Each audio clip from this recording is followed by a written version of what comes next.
ഞാൻ ഞാൻ സിനിമ വന്നിട്ട് 51 വർഷമായി.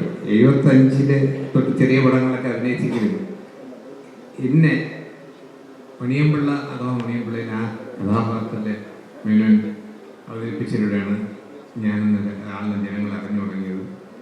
ഇന്ന് ഞാൻ ഇവിടെ നിൽക്കുന്നതിൻ്റെയൊക്കെ കാരണക്കാരൻ പറയുന്നത്. ഇടയ്ക്ക് കുറേ നാൾ അദ്ദേഹം മറ്റു പടങ്ങളിലില്ലായിരുന്നു. ആദ്യത്തെ 8-10 പടങ്ങൾ ഉണ്ടായിരുന്നെങ്കിലും ഞങ്ങൾ തമ്മിൽ അഭിനയിച്ച പടം ഈ പടമാണ്. ഈ പടം എന്ന് ഞാൻ പറയുന്നത് വെച്ചാൽ ഈ പടത്തിൻ്റെ പേര് എനിക്ക് അറിയില്ല, അപ്പോൾ പറയത്തേ ഉള്ളൂ. അത് എപ്പോഴും സസ്പെൻസായിട്ട് വെച്ചിരിക്കുകയാണ്. അപ്പോൾ ഞങ്ങൾ കുറേ ദിവസം, ഞാനും ഈ പറഞ്ഞ 10-40 ദിവസം അഭിനയിച്ചൊരു നല്ല ഇമ്പോർട്ടൻ്റ് വേഷമാണ് ചെയ്തിട്ടുള്ളത്. അപ്പോൾ ഞാനൊരു എന്താ പറയുക, അപ്പോൾ മേലിനെ കുറിച്ച് ഇന്ന് അദ്ദേഹത്തിന് വരാൻ ബുദ്ധിമുട്ട്, ഹോസ്പിറ്റലൈസിലാണ്. അപ്പോൾ അതുകൊണ്ടാണ് വരാത്തത്. അപ്പോൾ അദ്ദേഹത്തിന് വേണ്ടി ഞാൻ ഭാരം വാങ്ങിച്ചു.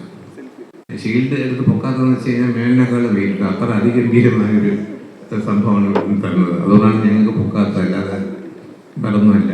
പിന്നെ ഇതിനകത്ത് അഭിനയിക്കുമ്പോഴും ഞങ്ങൾ തമ്മിൽ ഒരുപാട് കാര്യങ്ങൾ ഇങ്ങനെ സംസാരിക്കുമ്പോൾ എൻ്റെ ചോദിച്ചു, നീ എങ്ങനെയാണ് ഇപ്പുറത്തെ വന്നതെന്ന് ചോദിച്ചു. ഞാൻ പറഞ്ഞു, ഞാൻ ശ്രീ ഉണ്ണികൃഷ്ണൻ എല്ലാ പടങ്ങളും കാണുന്നതാണ്. ഇതിനകത്ത് സിനിമയിൽ അഭിനയിക്കാൻ വിളിച്ചിട്ടില്ല. ഞാൻ തുടരും സിനിമ കഴിഞ്ഞ് അത് കഴിഞ്ഞ് സർജറി കഴിഞ്ഞ് എൻ്റെ 16 കിലോ വരുന്നേക്കും എനിക്കൊരു വിളിയായിരുന്നു. ചേട്ടാ, ഞാൻ ഇത് ഉണ്ണികൃഷ്ണൻ. ഞാൻ എന്ത്, എൻ്റെ ഒരു പടം അടുത്ത മാസം തുടങ്ങുന്നുണ്ട്, നല്ലൊരു വേഷമാണ്, ഒരുപാട് ദിവസം വേണ്ടി വരും, ബാക്കി കാര്യങ്ങൾ ഹരവമോഹൻ സംസാരിക്കുന്നത്. ഞാൻ പറഞ്ഞു, ഇങ്ങനെയാണ് ഞാൻ പടത്തിൽ വന്നത്. പറഞ്ഞതുപോലെ തന്നെ അതൊരു ഉഗ്രം വേഷമാണ്, ത്രൂ ഔട്ടുണ്ട്. വളരെ എനിക്ക് സന്തോഷവും അഭിമാനമുണ്ട് ഈ പടത്തിൽ വർക്ക് ചെയ്തത്. ഞാൻ പടം കഴിഞ്ഞ് പോകാൻ നേരത്തെ അദ്ദേഹത്തിന് ഷേഖൻ കൊടുത്തിട്ട് പറഞ്ഞു, ഞാൻ നിങ്ങളുടെ എല്ലാ പടവും കണ്ടിട്ടുണ്ട്, ഇത് നിങ്ങളുടെ ഏറ്റവും നല്ല പടമായിരിക്കും. ഷേഖൻ കൊടുത്തു. അങ്ങനെ തന്നെ സംഭവിക്കട്ടെ.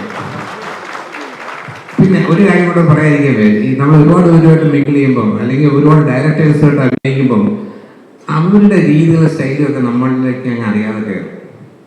എൻ്റെ ഏറ്റവും വലിയ ഉദാഹരണം എൻ്റെ ജീവിതത്തിൽ ശ്രീ മോഹൻലാലും പറഞ്ഞിട്ടുണ്ട്, പട്ടരാജ് ചേട്ടനിലൂടെയൊക്കെ നമ്മൾ ഒരു മാസം നിന്ന് കഴിഞ്ഞാൽ നമ്മുടെ സംസാര രീതിയിലും കാര്യങ്ങളൊക്കെ അദ്ദേഹത്തിൻ്റെ ഒരു അംശം എങ്ങനെയോ കയറുന്നില്ല.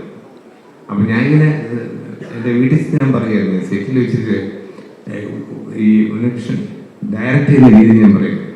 ആദ്യമായിട്ട് പുള്ളി ആദ്യം ഞാൻ നടന്നു വന്നിട്ട് ക്യാമറമാനോട് പറയും, ഇങ്ങനെ അവിടെ നിന്ന് ട്രോളിയിട്ട് ഇങ്ങനെ വരണം, എന്നിട്ട് ഇവിടുന്ന് 2 പേര് വരുമ്പോഴത്തേക്കും നമ്മൾ ഇവിടുന്ന് ഇങ്ങനെ മുമ്പോട്ട് പോകുമ്പോഴത്തേക്കും അത് റെഡിയാണ്.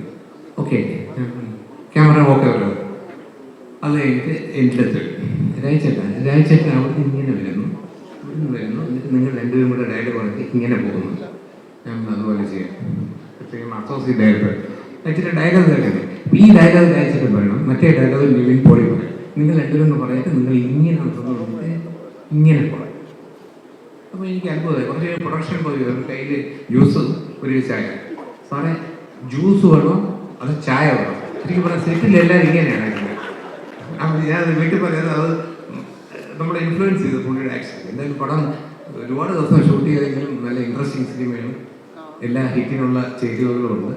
ഇവിടെ അധികം ഞാനൊന്നും സംസാരിക്കുന്നില്ല.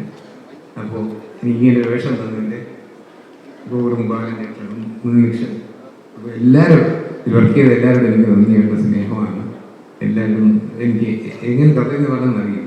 ഞാൻ വിചാരിച്ചു എനിക്കിങ്ങനെ ഒരു രൂപമുള്ളതുകൊണ്ട് എന്നെ വിളിച്ച് ഇനി രോഗിയായിട്ട് കിടത്താൻ കാണാമെന്നൊക്കെ വിചാരിച്ചു. പക്ഷേ അല്ല, ഉഗ്ര റോളാണ്. പടം കാണുമെന്നൊക്കെ മനസ്സിലാവും.